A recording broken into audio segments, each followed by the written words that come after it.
Welcome to Behind the Paranormal with Paul and Ben Eno. How could so many ancient peoples apparently know what the Earth looked like from outer space? Why do the First Nations refer to North America as Turtle Island? What and where is the Watchtower of Turtle Island? Greetings and welcome to the 852nd edition of Behind the Paranormal with Paul and Ben Eno. I'm Ben, and those pseudo-reptilian questions came from my co-host, partner in Paranormal Adventures, and dad, Paul. And today we bring you a familiar guest on a subject of great interest, and we really did not mean to make that rhyme, but we did. And we welcome your calls today. The number is 401-766-1240. That is from anywhere. Or you can email Paul at behindtheparanormal.com or contact us via Facebook, Twitter, or Instagram. That is for the not-so-vocally inclined. Right. We rarely have novelists on the show unless they are strictly fact-based, such as our good friend David S. Brody. David is an award-winning fiction writer and author of 12 novels. His children call him a, quote, rock nerd, unquote, because of the time he spent studying ancient stone structures, which he believes evidence pre-Columbian exploration of North America by Europeans or others. A graduate of Tufts University and Georgetown Law School, he is a former director of the New England Antiquities Research Association, or NERA for short. David has appeared on the History, Travel, and Discovery channels along with PBS and this show a number of times. A native of Laconia, New Hampshire, he and his wife, sculptor Kimberly Scott, live in Newburyport, Massachusetts. His website, davidbrodybooks.com. So David S. Brody, welcome back to Behind the Paranormal. Well, thank you. It's great to be here. No, it's great to have you back. It's been a while, actually. Well, not that long. Well, it feels like it's been. Yeah, well, it's always too long. We should have David on every week. Actually, yes. There we go. So let's jump right into it, shall we? Yeah. So how could ancient people know that North America, or know what North America looked like from space, or know that it even looked like a turtle? Well, that's to me, that's the $64,000 question. I've wondered about this since I first heard the Native American name for North America, Turtle Island, maybe 10 years ago. And if you actually look at a satellite map, the continent really does look like a turtle. And so the question is that just a lucky guess? Or did they somehow, in ancient times, circumnavigate the entire continent, talking to each other, and together map it all out, all the tribes together?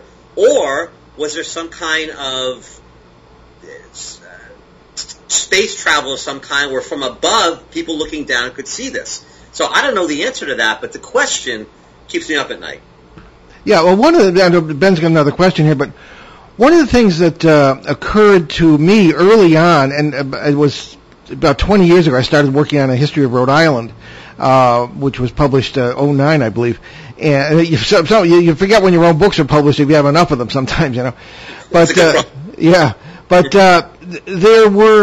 there are those like myself who tend to believe that history is cyclical, not linear. Now, most people think we started out, and this came up a week or two ago with another guest, but we started out as in caves, maybe drawing buffaloes or something on the walls, and then we rose to the fantastic, spectacular heights of genius where we are today, and it was a straight line. But there was some evidence that we went from, as I always say, from stone tools to power tools several times. So everybody says, well, how would they know what North America looks like from space? Well, aliens told them. Well, not necessarily. There may have been 1,000 technological civilizations that arose in the last million years. I mean, who knows? It's an empty time. Right. So I love that you said that, because people always say to me, well, what about the aliens? Did they do this? And I say, we don't need aliens. I think we had advanced humans in ancient times who could have done this stuff. We don't need to go find aliens. I think there's plenty of evidence, whether it's Atlantis or other advanced cultures back in time. I don't need to leave Earth to find evidence of advanced technologies in ancient times. I'm really glad you said that, because that's my opinion as well. Yeah. Well, and when some of the Narragansetts told me about Turtle Island, the Narragansett tribe here in Rhode Island, I didn't. It was only when I talked to you that I thought to look at the map and see the darn shape of the place. And I said, my gosh, David's right. It does look like a turtle, So anyway. Yeah, I didn't invent that thought. There's a lot of images. If your listeners want to go on the internet and just Google Turtle Island image, you'll find it. And it's striking. It jumps right out at you like, oh my gosh. Yeah, it does. That happened. So go ahead, Ben. You got another. Oh, I do. Yes. I have questions. So, Sure. with all this being said, what's the Turtle Island Watchtower? So what I do when I write these books is I gather ingredients, and the ingredients tend to be historical mysteries or historical artifacts or historical questions. So one of them is this Turtle Island question. Another one was looking at the teachings and the studies of Aleister Crowley and before him John Dee, who were talking to the Enochian angels, trying to figure out a way to pierce the veil between this world and the netherworlds, the heavens and the hells. Okay, and the veil is held up by these four watchtowers. You've heard of the four horsemen of the apocalypse, right? They hold these towers hold the veil up, and once this veil is breached, now the apocalypse can begin. The Antichrist comes, and anyway, the point was these guys like John Dee and Aleister Crowley were really studying this stuff hard, and they believed in these watchtowers. So that was one of the ingredients. Every year, a group of us go to Newport, Rhode Island, your backyard, and we go on the winter solstice and we watch the amazing winter solstice illumination at the Newport Tower. And you guys know all about the Newport Tower. Oh yeah, I drive by it every time I go there. Yeah, it's an amazing structure. It's a mystery. And the thing about the tower is nobody agrees who built it. People think it was the Vikings or the Portuguese or the Chinese. I happen to think it was the Templars, the colonists, John Dee and the Elizabethans. You can't get anyone to agree. But at the tower this past winter solstice, 6 months ago, the amazing thing is I had 4 or 5 different people come up to me and say, the tower really is a portal for time travel or dimensional travel like a Stargate. I'm like, wait, what? It just kept coming back to me over and over again. So I started thinking, okay, well, that's interesting that no one agrees on anything about the tower, yet today everyone seems to think, all of a sudden, it's some kind of portal for time travel. So that's another ingredient to put into this. And so the watchtowers are the whole concept of, are there these structures either ancient or more modern? There's something down in Georgia called the Georgia Guidestones. There's something out in Montana called the Montana Megaliths. Are these structures, these phallic structures, somehow related to what John Dee and Aleister Crowley were researching? Or are they just stone structures? I mean, sometimes a cigar is just a cigar. But I get to write fiction. I get to have some fun with this stuff. So that's how they sort of... Well, I know that before we booked you for this show, we were discussing the Montana Megaliths, which are absolutely amazing. I had not heard of them. Right. And you pointed me toward the website and the young lady there who was sort of the caretaker, et cetera. So could you talk about those structures? I mean, they can't be glacial. They're just too... I don't know. Tell us about them. Yeah, they're amazing, and we're just starting to study them. There's a woman named Julie Ryder. If your listeners want to Google Montana Megaliths, she has an amazing website. And essentially what they are, they're these amazing vertical stone structures, some as high as 80 feet tall. They, by all appearance, look man-made. They just can't be glacial. And the fact of the matter is, one of the things I was looking at, well, how far did the glacier go down in Montana during the last ice age? It turns out these are just below, so they would not have been wiped out by the glacier 12,000 years ago, so that makes sense. But she's had some testing done, and the dates come back like 30, 40,000 years ago. And this gets back to what we talked about at the beginning of the show, which is these waves of ancient civilization, and this coupled with another ingredient I put into my book, which is a study on the ancient Denisovan culture out of the Siberia region in Russia. It turns out that the Denisovans, I'm not sure, some people pronounce it Denisovan, some Denisovan, the Denisovan DNA is found in a lot of the Native American tribes in that area of the country, the Upper Plains region. And so it's possible that this ancient Denisovan culture, we've got Neanderthal, we've got modern human, and this is another branch on that, but they seem to have these advanced technologies. They might have done the amazing cave paintings in the Pyrenees Mountains 30,000 years ago. There's evidence that they did some amazing things, but they may be connected to the Upper Plains Native Americans, which in turn may connect them to these Montana Megaliths, again, 30,000 years ago, long before there were supposedly people in North America. So again, waves, as you said, Stone Age. What did you say? Stone Age to Ice Age? Actually, stone tools to power tools. Stone tools, but yeah, I love that. But, again, these are all tantalizing possibilities. We can't prove the case yet. There's a long way to go. But it's tantalizing to think these are here. They were built by somebody. They're clearly advanced. They're not natural. What's the answer to them? And if you and it's one of those things where a picture tells 1,000 words. Go to the website Montana Megaliths and look at these things, and you go, oh my gosh, who did this? Crazy. Yeah, they are amazing. One of the things to think about is exactly who came and when, and to get past the prejudice against the notion that there was global travel in what to us are prehistoric times. I mean, you can island hop from Scotland to Iceland to Greenland to North America. I mean, I could probably do it, in a decent sized boat, with maybe a couple of people, So I mean, and during periods of those times, ancient times, the water levels were much lower, so there were more islands and less water. So it was even easier. It was called the small boat theory. It got Smithsonian archaeologist by the name of Dennis Sanford came up with a small boat theory. He said you wouldn't even need a big boat because back in certain time periods, mini ice ages, whatever, the shorelines were much closer together. The islands were much more. Some islands which are now underwater were above water, so it's shorter hops to island hop across the North Atlantic. Yeah. Well, so what kind of timeline are we looking at here? We've got the people who became the First Nations, North America. That's being pushed farther back all the time. And the whole land bridge thing from Siberia to Alaska, that's in question. And so what's your take on that? Who was the first to get here? And then we can talk about who came after. Yeah, so, I mean, the land bridge thing, look, that definitely happened. People definitely came across the Bering Land Strakes from Siberia through Alaska. That's great.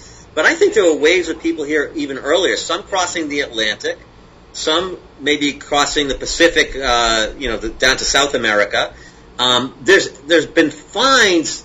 There's a find in San Diego which puts a date back almost 100,000 years ago, which is crazy. Lots of finds seeming to indicate at least 20,000 years ago, 25,000 years ago. It's one of those things. I love to listen to the archaeologists because basically they dig down as far as they think history goes. So they'll go dig down to say 15,000 years ago, and they have a great site. And when they get to 15,000 years, they stop, and somebody will say to them, "Well, why don't you guys go down deeper?" And they say, "Well, we know nobody was here before that." Like, well, if you went down deeper, and so finally they went back and revisited the site. And they went down deeper, and lo and behold, it turned out to be 20,000. There was another 5,000 years of stuff that they had just walked away from because they went into it with this bias that, well, we know it's only 15,000. Well, we're going to stop. There's nothing below that. Gosh, so you just wonder if they were to keep going even lower, or look at other sites with a fresh set of eyes, what they would find. And I'm not an archaeologist, so I'm not an expert on this. I just know that, like weathermen, they never seem to get it right. Archaeologists. I mean, they bat.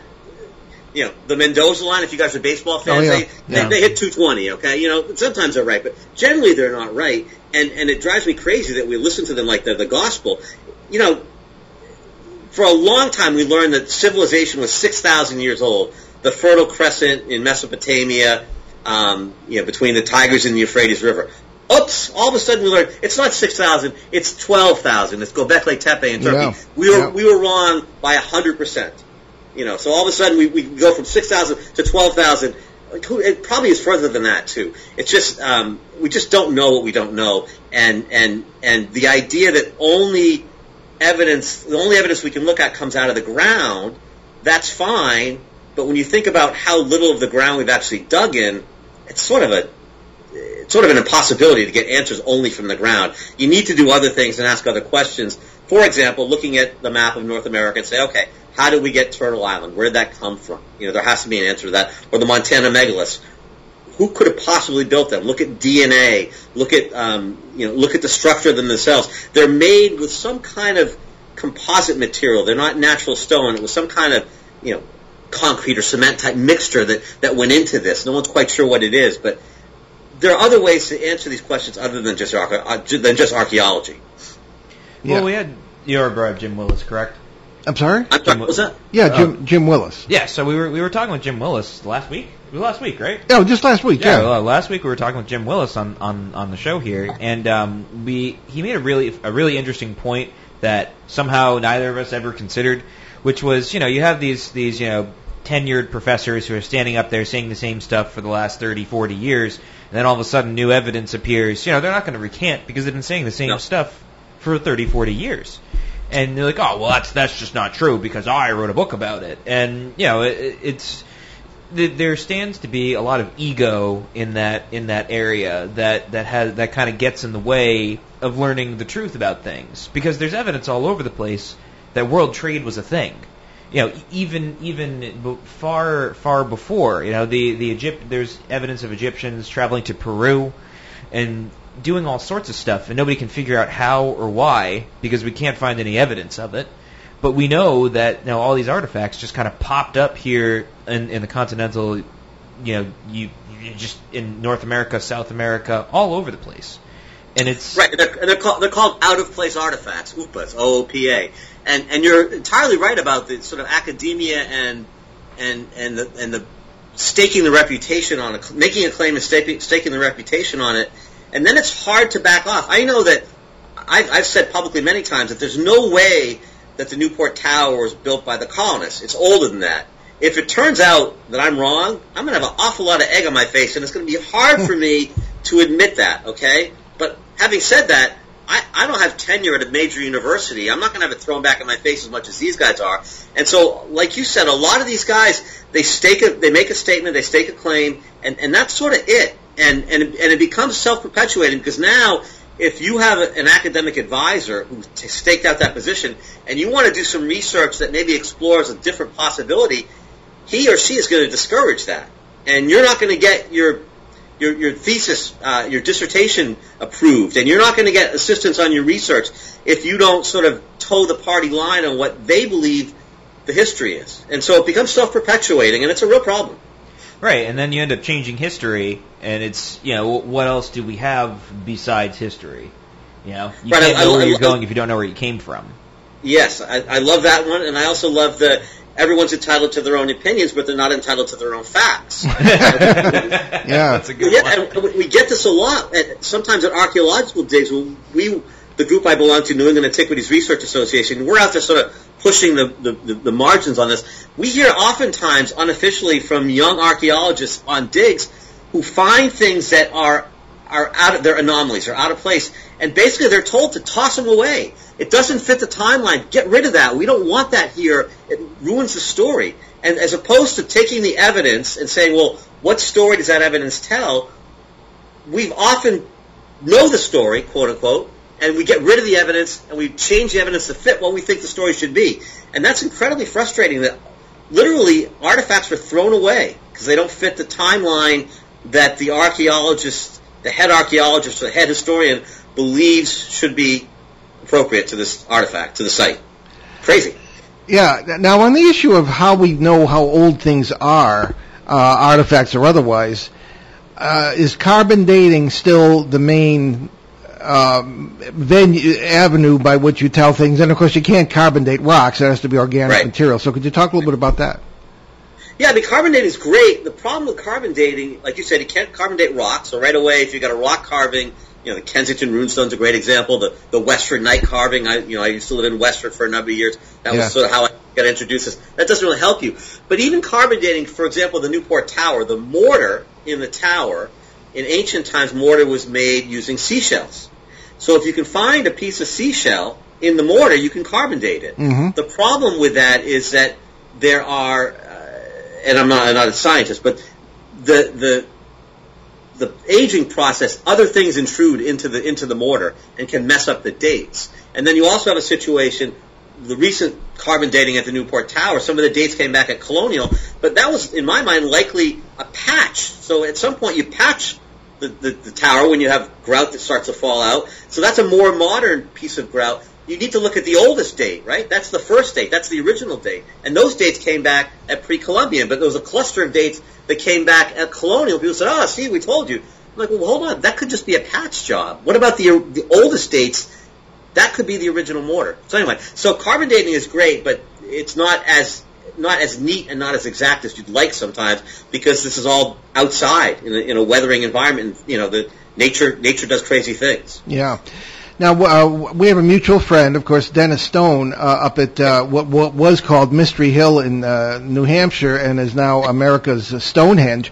And Dennis and his family and I go way back, and it's one of the most remarkable structures and sites, I think, in North America. Now, carbon dating there is often done with charcoal that's found under certain things. And can you talk a bit about that particular site? I know you're familiar with it. Right, very familiar. So that's a fascinating site. You mentioned earlier the Egyptians, and I think that ties in with the ancient Phoenicians. The Phoenicians were the ancient merchant marine, the mariners of the ancient world. They basically did a lot of, they were the best navigators and the best shipbuilders. We're talking, say, 3,000 years ago, maybe 1,000 BC. They were out all around the Atlantic and the Mediterranean, circumnavigating the tip of Africa into the Indian Ocean, up as far as England, Cornwall, on the southern coast of England to get tin to bring back to make bronze with the copper. Okay, so they were all over the place. And I think it's entirely likely that they, at one point, either were blown off course or just did it on their own. They decided to explore, that they crossed the Atlantic and ended up in North America. There's lots of pieces of evidence for that. And I think that the evidence indicates that they're the best candidate for having built the site up in New Hampshire at America's Stonehenge. The carbon dating, the charcoal, supports that. There's a number of stone structures there. Some are in ruins and some are not. One of them was a stone wall that had sort of collapsed, but they did an archaeological dig there and did carbon dating, and underneath the stones, so beneath the structure, they found charcoal. Now, obviously, no one lit a fire underneath the structure after the structure was built, so the charcoal has to be older than the structure. And the date came back at about 3,000 years ago, 1,000 BC. So that sort of dates the structure as around that time. And there's other clusters of evidence at that site which sort of all point to around 3,000 years ago. There's carvings that are in a Punic script, a Phoenician script. There is other evidence of sacrifice, for example, that the ancient Phoenicians, also known as the Canaanites were known to do. So there's lots of clusters of evidence. But the most important evidence that they found up there is a couple pieces of carbon dating, charcoal, and also a piece of a tree root, also inside a wall. And again, no one would build a wall around an existing tree. Okay, the wall had to come first, then the tree came up afterwards. So whatever the date of the tree is, the wall has to be older. Well, I think I was somewhat honored by being allowed by Dennis Stone, the very aptly named owner of America's Stonehenge, to actually lie on the sacrificial table. And so there's a photograph of me doing that. I might have been the first guy to do that legally in 4,000 years or so. So and live to tell about it too. Yeah, right? Exactly. That's true. We have a question. Actually, there's Pam from Connecticut who has been known to call the show, but she sent this via Facebook, and we are coming up on our... Why don't we take our break a little bit early? Oh, sure. Yeah, okay. Then we can hop into it afterwards. Yeah, it's not a hard break. So we'll take our bottom of the hour break. You're listening to Behind the Paranormal with Paul and Ben Eno on WOON 1240 AM and 99.5 FM in New England's beautiful Blackstone River Valley. We'll be right back with our great guest, David S. Brody. Stick with us.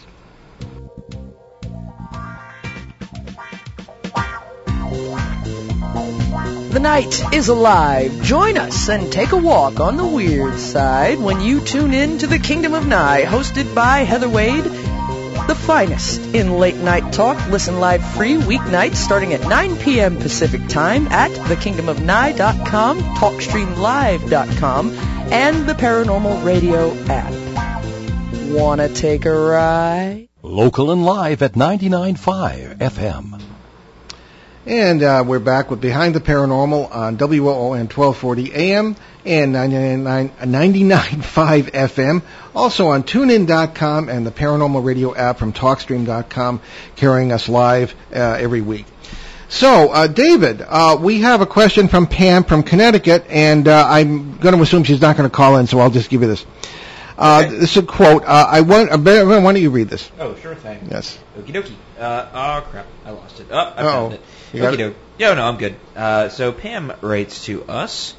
I wonder if he will talk about the lost colony of Greenland and how they escaped Greenland. The and intermixed with the Inuit and the First Nations. Some of their recessive genetics were evident in the colonists when the colonists arrived and spotted blue eyes among some of the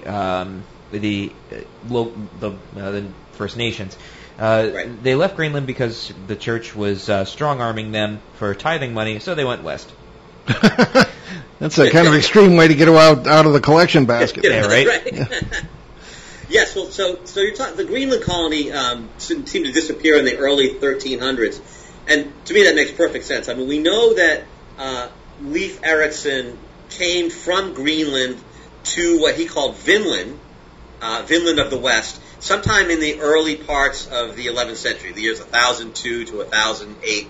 3 or 4 or 5 times back and forth. They went to Vinland, they went to Markland, they went to Helluland. We're not quite sure exactly where those locations are, but clearly they're either in maritime Canada or further south down along the Maine coast or maybe Cape Cod or Narragansett Bay. They're definitely into North America. So we know that 300 years before the Greenland colony disappeared, settlers from Greenland were making that crossing to North America. So it makes perfect sense that either because of tithing and the church looking for money, or I think perhaps because at some point the climate changed a little bit and they were no longer able to feed themselves. I mean, think about how inhospitable the climate is in Greenland. As you got plenty of fish to eat, but as far as farming and whatnot, at some point it might just not have worked anymore. So many people believe, as the questioner posits, that they came across and became part of the North American tribes. Roger Williams, the founder of Rhode Island, that first winter he spent with the Narragansett, writes about how surprised he was to see that when so many Native American babies, Narragansett babies, were born, that they had blonde hair and blue eyes. So, they had to come from someplace. Yeah, that's true. Yeah, so there's lots of evidence to indicate that again, this goes back to what we talked about earlier, these waves of explorers coming across probably the North Atlantic and ending up in North America. It wasn't just one time across the Bering Sea and that was it. That's all the DNA we have for the Native Americans. No, the Cherokee tribe says they came across the Sunrise Sea, which is the Atlantic. That's where their ancient people came from. The Mandan tribe, of course, lived in the Ohio River Valley and then eventually in the Dakotas, but Lewis and Clark went to visit them in the early 1800s, largely because Thomas Jefferson, himself being of Welsh descent, believed that they might be Welsh explorers who ended up staying because they had this language that was similar to Welsh, their appearance was very European looking, and George Catlin, who went out to live with them for a number of months, reported the same thing, saying these are not Native Americans like other Native Americans. These people come from a different place. They have different customs, different language, different appearance. And so, again, there's many, many pieces of evidence indicating that not all Native Americans just came across the Bering Land Strait. Yeah, exactly. One of the things that you mentioned, Rhode Island, about the area of Narragansett Bay, I'm thinking the archaeologist Jan Christian Raffin, who the Scandinavian archaeologist, who was suggesting that Rhode Island in this vicinity was Vinland, because the climate in Newfoundland would have been too cold. However, now I guess, and correct me if I'm wrong here, now there's an opinion that there was a sort of global warming at the time in the maybe the 9th through the 12th centuries, and there was the little ice age that was posited that happened in between the 13th century and the 15th. Right, but when the Ericsons were bombing around up there might have been warmer climate, and there might have been grapes, hence the name Vinland. Mm-hmm. Whereas Rhode Island even today has vineyards and is somewhat of a wine-producing state. A lot of people don't know that, but so I don't know. I don't know if Raffin was right or wrong, or what do you think? I think he was right because there might have been grapes. I'm not sure about that. From what I have read, there were not grapes. To back up for a second, the sagas, the Icelandic sagas, the Norse sagas talk about Leif Erikson's trip, and some of the things that Leif mentioned were, for example, finding grapes and making wine, which is where the name Vinland comes from, and also using their cattle and letting them graze over, quote-unquote, a snowless winter. Okay, so grapes maybe, but I don't think even in a time of global warming that we're having a snowless winter in northern Newfoundland, Lonsdale Meadows, which is one of the places posited as being Vinland. You didn't have a snowless winter in northern Newfoundland. So we have to, if we're gonna take the sagas at their word, we have to find a climate that had snowless winters back then. And that's why many people, and I happen to agree with them, think Cape Cod, Narragansett Bay. You know, if you happen to be a golfer, you know that sometimes on Cape Cod you can have snowless winters down there. Yeah. And so that makes it. Northern Newfoundland does not make sense. I think more and more, even the Canadian archaeologists are now saying, you know what, Newfoundland, Lonsdale Meadows was a stopover point. It was a rest area. They crossed from Greenland. They got there. They stopped. They resupplied themselves. They repaired their boats, and then they continued down the coast, Nova Scotia, New Brunswick, Maine, perhaps Cape Cod, perhaps Narragansett Bay. They continued down to what they called Vinland. And again, we're not sure where that is, but I think it's safe to say it's further south than Newfoundland. Okay.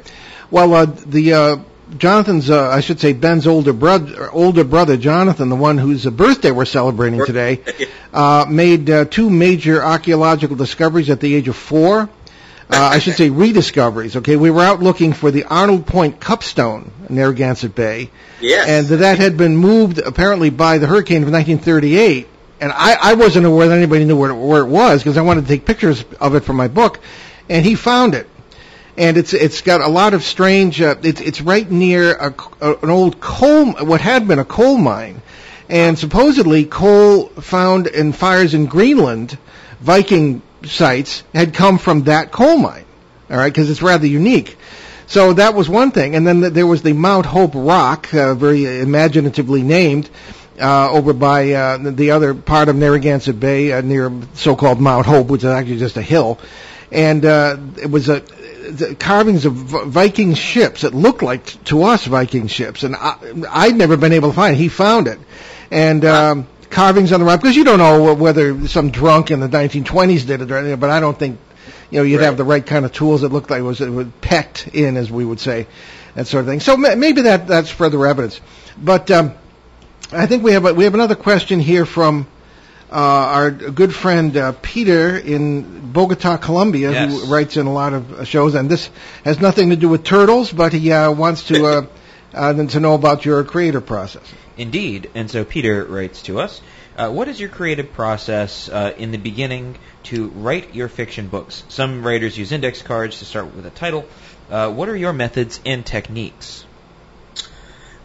So I think I'm different than most. I think I mentioned earlier in the interview, I gather ingredients. So, for example, I'm researching now. I just started writing another book. It's the 11th book in the series. And so I start looking for artifacts or sites that interest me that are mysterious. So, for example, there are a number of reports of Roman coins found along the coastlines of New England, whether it's the North Shore of Massachusetts, Cape Cod, even further down into the Delmarva in the Chesapeake Bay area, but Roman coins. And every time people find these, the quote-unquote experts say, well, it's probably just some coin collector who lost his collection at the beach. And I'm just thinking to myself, honey, grab the sunscreen and the cooler, I'll get the chairs and the coin collection, and let's go to the beach, okay? I laugh at that because people don't bring their baseball card collection or their coin collection or their whatever it is to the beach. That's not what happens. So there has to be another explanation for this. So what I do is I start looking for these mysteries, these artifacts, whether it's the Roman coins or whatever else, and I sort of gather them together like ingredients. So I get 5 or 6 of them. So, for example, for the last book, the Turtle Island name, the stories I was hearing at the Newport Tower about it being a portal for time travel, the interesting research that Aleister Crowley and John Dee were doing about trying to usher in the apocalypse and the Antichrist by taking down these towers, the work that Little and Collins were doing about the Denisovans potentially being another branch of the human tree, the Montana Megaliths. So I take all these together and say, okay, if I put them all together, can I make a story out of them? And sometimes yes, sometimes no. Sometimes I do a good job of it. Sometimes I do a bad job of it.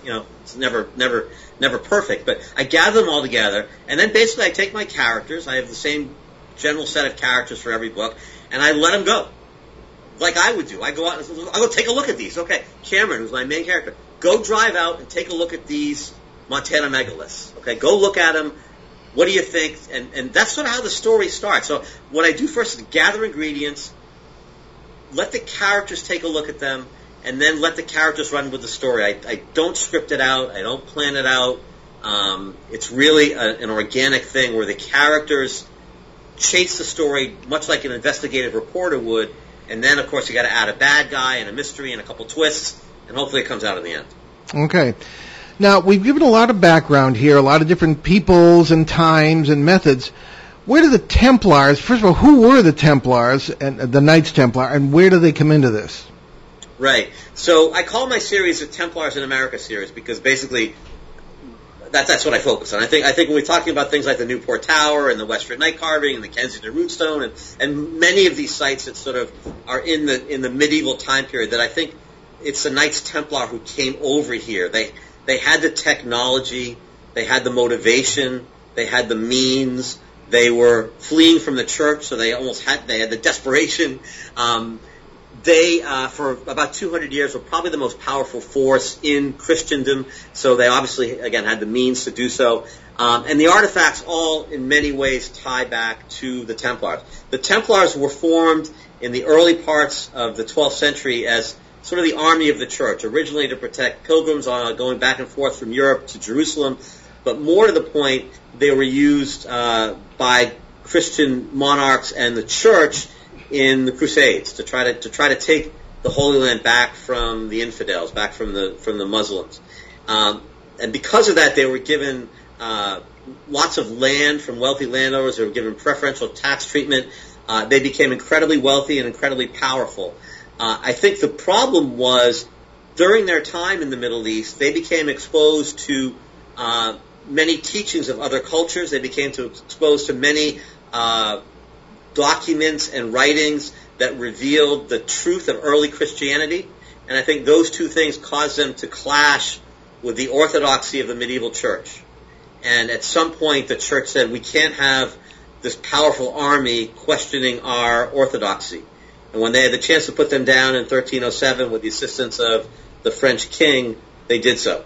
And so the Templars, with all their treasures, fled France.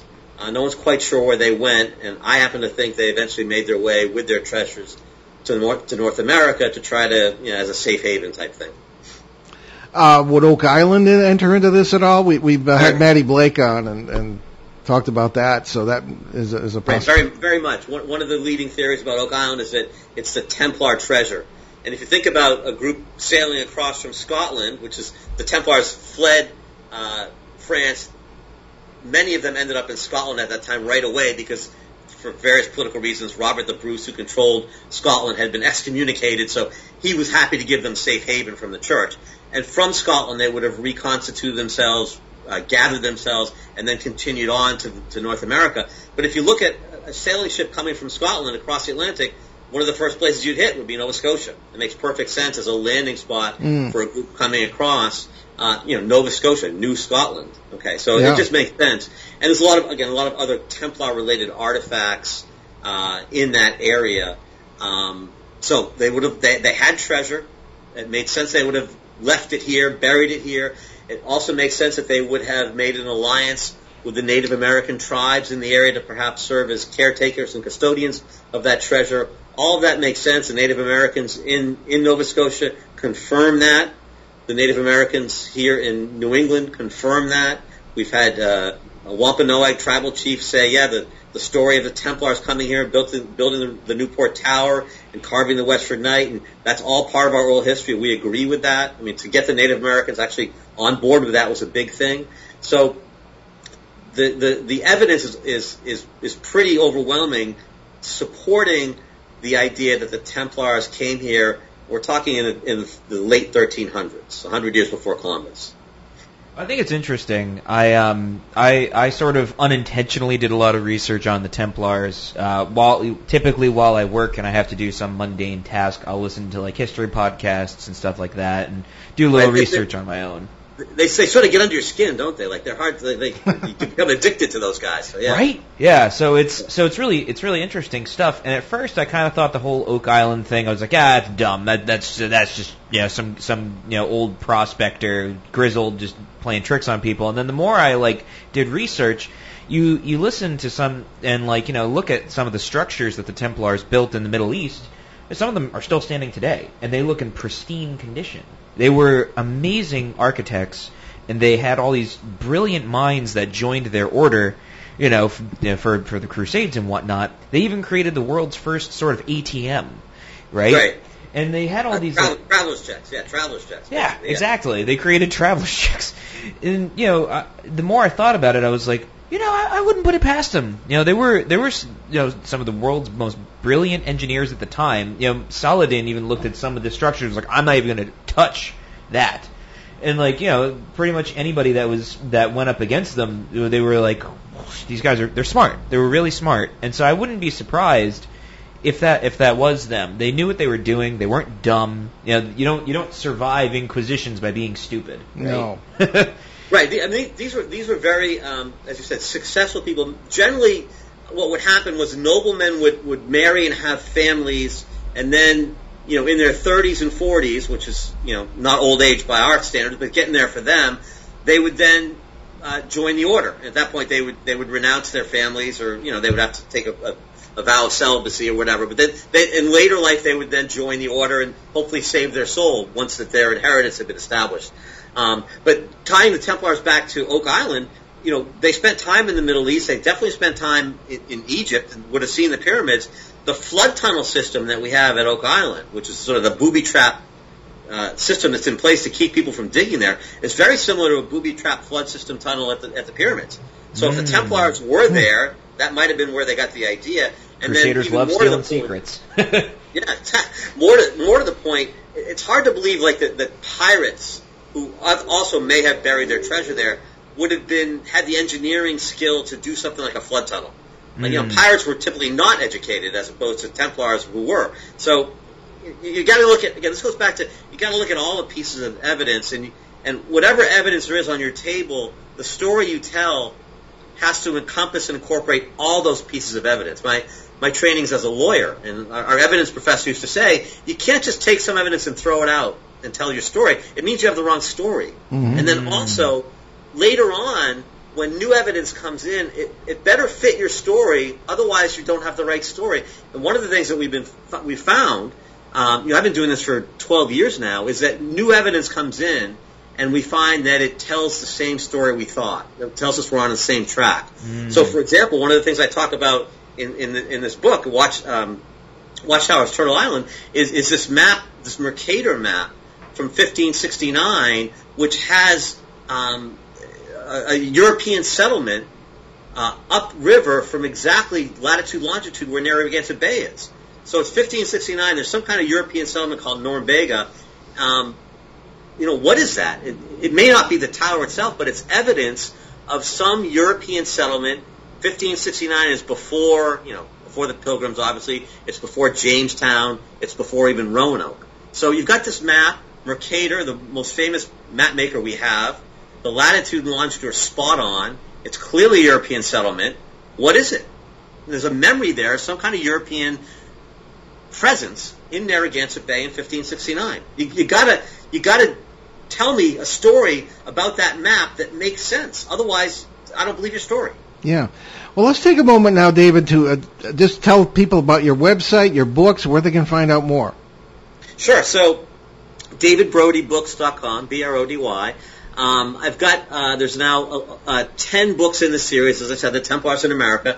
And essentially what it is, each book is a standalone book, so you can jump in any place you want. Some of them involve Atlantis, some of them involve the Phoenicians, some of them involve the Templars, of course. This last one we talked a little bit about. It involves the Montana Megaliths and the idea that there may be an ancient civilized people here in North America that that gave rise to our current group of Native Americans.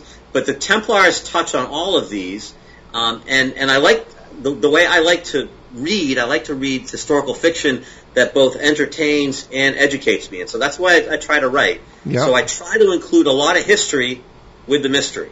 To me, it's going to be a guilty pleasure. I'm going to learn something along the way, and so there's a ton of history in there. It is fiction, so for people, a lot of people say, "Oh, I only read nonfiction." Trust me, you'll get plenty of history. You'll learn a lot from these books, but hopefully you have a little bit of a roller coaster ride along the way. So again, DavidBrodyBooks.com. I try to make the books inexpensive. They're on Amazon, $14.95 for paperback, and they're under $5 for the Kindle versions. Again, I want people to read these. This is a passion of mine. I practiced law for a number of years. I could have kept doing that if I wanted to make a lot of money. This is something I feel really passionate about. The books are what gets me up every morning, keeps me up late at night. And so if you're interested in this kind of stuff, go check it out. I think you'll enjoy them. Oh, I agree. I get them on Kindle, and I'm a book editor professionally, and they're very, very well written. Excellent books. Appreciate you saying that. Thank you. All right. So I think we have time maybe for one more question. I think so, yes. Sure. Okay. Good. I'm very glad you brought up, David, about the First Nations being consulted on this. I'm often astonished that archaeologists come in there, they think I'm swooping into an area, and they'll do all this work, and they won't talk to the natives. I mean, right. What's that about? I mean, they have a tremendous oral tradition. And so, go ahead. Yeah, this ties back to the America Stonehenge site. So I brought a close friend of mine who's a Wampanoag tribal chief up to America Stonehenge to ask about this, because one of the theories the archaeologists say is, this is a Native American site. The Native Americans did sometimes build with stone, which is something we don't really understand. We didn't acknowledge for a long time. That doesn't mean they always did. That doesn't mean everything we have is theirs. And I brought him up there, and he said, look, this is an interesting site, but we didn't do this. We didn't build this. And in fact, I go up to America Stonehenge. I've been there probably 40 or 50 times. Solstice, equinox, the cross-quarter days, whatever celebration they might be having up there. And never once have I seen a Native American presence there in any way. The Native Americans are fiercely protective of their ceremonial sites, of their history, of their heritage, as they should be. But they want nothing to do with this site. So, like you said, we need to ask the Native Americans. Sometimes they're going to say, yes, this is ours. Sometimes they're going to say, no, we didn't do this. But the idea that we wouldn't ask them, I mean, they were here. They're the people who would have witnessed anybody else coming over. And so, obviously, we need to listen to what they say. Yeah. At any point, do you see archaeology opening, particularly with Göbekli Tepe, which shocked everybody and cannot be denied, and there are a lot of professional archaeologists working on it, do you see it opening up at all to these ideas that were not necessarily taught in the universities 20 and 30 years ago? I would like to think there's somewhere out there's a young archaeologist who wants to make a name for him or herself. They would say, you know what? This is my path to tenure or my path to professional independence, whatever it is they want, okay? If I dove in here, I could make a lot of hay. There's a lot of really interesting evidence. All we need is somebody to be bold enough to go out and try to grab it and run with it. So I do think that it takes time to turn the ocean liner, but we've made a lot of progress in the 12 years that I've been doing this already. When I first started doing radio shows like this, people were like, wait, there was someone here before Columbus? And now of course there are people here before Columbus. I mean, it really is. In 12 years, it really has become of course. So in another 12 years, hopefully we're going to be not even talking about Columbus, honestly. But I think it does take time to turn the ocean liner, but it is turning now. I am seeing changes. Good. What are you working on next? What's your next project? So as I mentioned, I'm deep into Roman coins right now. The idea, as somebody said, the pre-greased Roman coins, because everyone drops them on the beach when they go. But there has to be a story behind how these coins got here, and I think the answer might go back to the ancient Phoenicians. Again, the Phoenicians, they were sort of the merchant marine of the ancient world. They would have had Roman coins, and if not them, then the Roman Empire at some point sort of, they won the Punic Wars and they sort of incorporated the Phoenician peoples into their empire. So again, they would have incorporated the seafaring and navigating abilities of the Phoenicians. So we're talking 1st, 2nd, 3rd century AD, a lot of these coins, it wouldn't surprise me at all to find that there was some kind of Roman-related, either a ship blown off a course, or maybe they went exploring across the Atlantic. There's artifacts in Mexico that seem to be Roman. There's a bunch of coins. There's an artifact on the North Shore of Massachusetts, a Roman head. I mean, there's a lot of stuff that seems to indicate some kind of Roman presence here. So that's what I'm researching now. I just started writing it, and that is probably going to be the next book. I mean, Okay. I wouldn't be surprised. There was evidence that Romans went to China to trade. Yeah. Well, it's interesting. Yeah, I mean, the Chinese evidence. I mean, had they were the greatest empire in what was I think it was the 15th, 14th century. Yeah. And right. they visited probably California, but they didn't stay. They didn't get a foothold. They didn't build an empire. America might have grown from the west to the east rather than east to west had that Right. occurred. But that's for a different show. Well, David, it's always a great pleasure. Next time we come up to Newburyport, we'll take you to lunch. We owe Mac Maloney a lunch too, so we'll have a happening. Yeah, right? All right. That's great. Guys, it's always great to be on your show. You guys really do a great job, so thank you very much for having Well, me. thank you very much, thanks David. for It's being great. on. We'll be talking to you soon. All right, take care. Bye-bye. Okay. All right. Let us get to our announcements. Okay.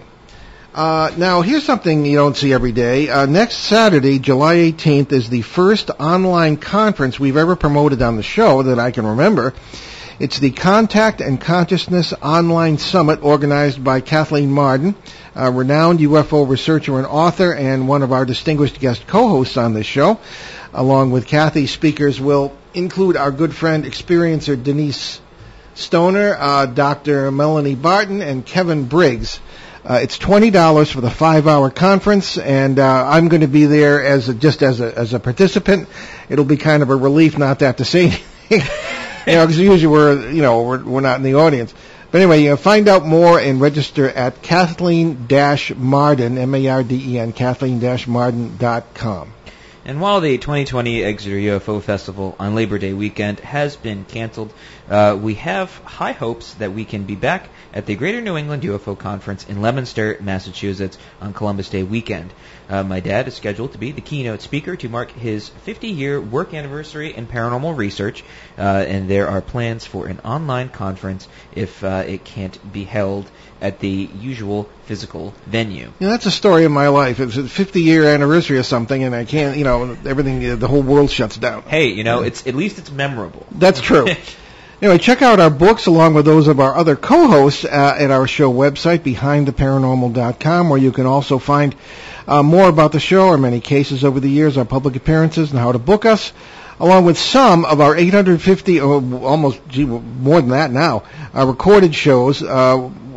They eventually will be restored to that site because we moved to another host that doesn't seem to be attacked all the time. But anyway, those are available are there for our 12-plus years on the air, including our 4.5-year runs on CBS Radio, along with special shows and podcasts. Shows now back to mid-2010, or actually late 2009, are also available on the major podcast platforms, including YouTube, iTunes, Paranormal Radio app, and many more, Spreaker and all that.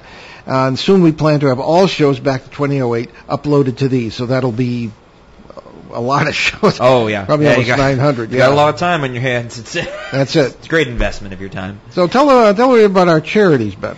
So we have several links to several charities that we've adopted on the show, including USA Cares, Canadian Veterans Advocacy, Helping Haiti's Orphans, Youth Mentoring Connections, YMC in Los Angeles, the Crohn's and Colitis Foundation of America, the Sisterhood of Ground Zero, along with the Milk Fund here in northern Rhode Island. And you can find those all on BehindTheParanormal.com. And we know all the people that run those charities, so it's good. There's one comment I wanted to make, too, about the Exeter UFO Festival. Sure thing. When you did. You don't know this yet, Ben, but we have booked for September 13th Clinton Rand, who was running the desk at the Hampton, New Hampshire Police Department on September 3rd, 1965, when the incident at Exeter took place. Ooh. So he was in the center of that. Yeah. He's went on to be an FBI agent. He's retired FBI now. And he walked up to me at the Exeter UFO Festival to our book table. I don't know if you were at the table when he did this. I might not have been. I may have gone to get lunch. It's usually how it goes. Yeah, exactly. Yeah. A couple of years ago, and he introduced himself. I was really impressed. We finally have worked it out for him to be on the show. And the Exeter UFO Festival commemorates, among other things, that incident. So if we can't have the festival, at least where we always do a live show with all the speakers, yes. 4 or 5 years in a row now, we can at least have one of the witnesses to that tremendous UFO event on the show, and we'll look forward to that. So that'll be September 13th. Yeah, you never really hear. I don't think we've ever had a police dispatcher. Was he a police dispatcher? No. He was a sergeant. Sergeant. Oh, that's running the desk. Oh yeah. He was talking to the guys who were watching the craft. Oh yeah. That's going to be interesting. That's going to be cool. Excited. Yeah. So what do we have in store for next week? So next week, that's July 19th, we'll bring you an open line show to answer your questions on many paranormal subjects. With us will be the great Shane Searway, our most popular guest co-host, and you can get your questions and comments to Behind the Paranormal, or Paul at BehindTheParanormal.com. Okay, we got just time for a quick quote from, of all people, the American singer Dolly Parton. The way I see it, if you want the rainbow, you have to put up with the rain. I'm Paul Eno. And I'm Ben Eno. And thanks for joining us on our great cosmic journey. And we shall see you next time on Behind the Paranormal. Return to this radio frequency 167 hours from now for another edition of Behind the Paranormal with Paul and Ben Eno.